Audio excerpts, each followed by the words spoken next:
நான் ஜிஹாத் செய்ய போறேன். ரசூலுல்லாஹ் ஆளை பார்த்து செய்தியை சொல்லுவாங்க. அஹய்யுன் வாலிதான், உங்களுடைய பாப்பா அம்மா உயிரோடு இருக்கிறாங்களா? ரசூலுல்லாஹ் கேட்கிறாங்க. ஆமா.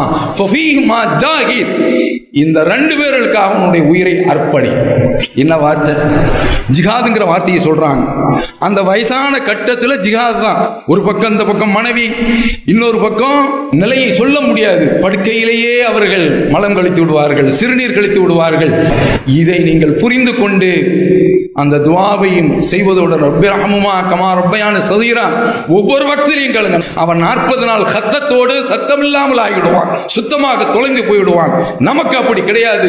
ஒவ்வொரு வேளை தொழுகையிலும் நினைவு வரும் பொழுதெல்லாம், ஆனால் நிபந்தனை அவர்கள் இஸ்லாத்தில் இருக்க வேண்டும், ஏகத்துவத்தில் இருக்க வேண்டும். இல்லை என்றால் மறுமைக்காக வேண்டி அவர்களுக்காக வேண்டி துஆ செய்ய முடியாது. அதனால உயிரோடு இருக்கக்கூடிய பெற்றோர்கள் தௌஹீதுக்கு வர வேண்டும் என்று அபூ ஹுரைராவை போன்று நாம் பிரார்த்தனை செய்யக்கூடிய நல்ல சாலியான மக்களாக ஆக வேண்டும்.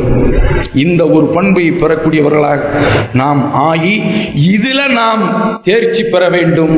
இந்த பரீட்சை நம்மை சோனத்துக்கு கொண்டு போகக்கூடியது.